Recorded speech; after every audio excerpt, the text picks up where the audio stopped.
نحمده ونصلي علی رسوله الکریم اما بعد فاعوذ باللہ من الشیطان الرجیم بسم اللہ الرحمن الرحیم۔ سیدہ خدیجہ رضی اللہ تعالی عنہ کی جانب سے پیام نکاح اور رسول صلی اللہ علیہ وآلہ وسلم کی آمادگی۔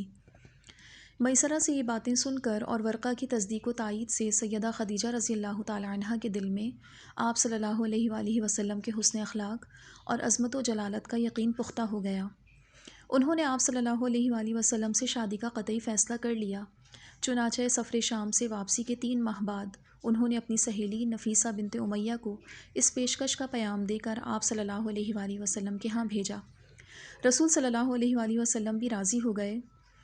بہت سی روایات سے معلوم ہوتا ہے کہ سیدہ خدیجہ نے خود ہی آپ صلی اللہ علیہ وآلہ وسلم کو شادی کا پیام اپنی سہیلی کے ذریعے بھیجا۔ اس دور کے عرب معاشرے میں عورتوں کا اپنی شادی کا پیام خود بھجوانا کوئی معیوب بات نہ تھی۔ آپ صلی اللہ علیہ وآلہ وسلم اپنے چچا سردار ابو طالب ہی کے گھر میں مقیم تھے کہ ایک روز نفیسہ گھر میں داخل ہوئیں اور سردار ابو طالب کی اہلیہ کو سلام پیش کیا۔ آپ صلی اللہ علیہ وآلہ وسلم کی طرف دیکھ کر کچھ تعریفی جملے ادا کیے اور کہنے لگیں، آپ شادی کیوں نہیں کر لیتے؟ آپ نے نفیسہ کو جواب دیا، ابھی میرے پاس شادی کے لیے مناسب مال و دولت نہیں، جب مال میسر ہوگا تو ضرور شادی کر لوں گا۔ نفیسہ کو غالباً اسی جواب کی توقع تھی۔ انہوں نے کہا، کسی دولت مند خاتون سے شادی کیوں نہیں کر لیتے جو شرف و منزلت اور خاندانی اعتبار سے بھی نہایت اونچے گھرانے سے تعلق رکھتی ہوں؟ آپ صلی اللہ علیہ وآلہ وسلم نے پوچھا، ایسی کون عورت ہیں جو ایک کم مال والے شخص سے شادی کے لیے تیار ہوں؟ نفیسہ نے فوراً جواب دیا، خدیجہ بنت خویلد۔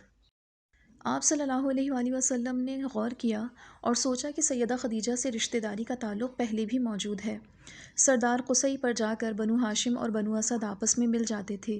یوں بھی آپ کی حقیقی پھپھی سیدہ صفیہ بنت عبد المطلب کی شادی سیدہ خدیجہ رضی اللہ تعالی عنہ کے بھائی عوام بن خویلد سے ہو چکی تھی۔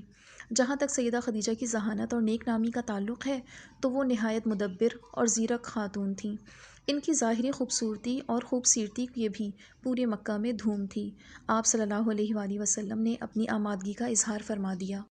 سیرت نگاروں نے اس شادی کی مفصل تفصیل بھی لکھی ہے، جس کا خلاصہ یہ ہے کہ آپ صلی اللہ علیہ وآلہ وسلم نے خود بھی سیدہ خدیجہ رضی اللہ تعالی عنہ کو شادی کا پیغام بھیجا۔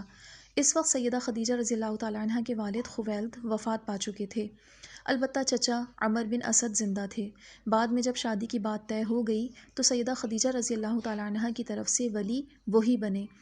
ان کو جب اس رشتے کے بارے میں بتایا گیا تو انہوں نے بہت خوشی کا اظہار کیا۔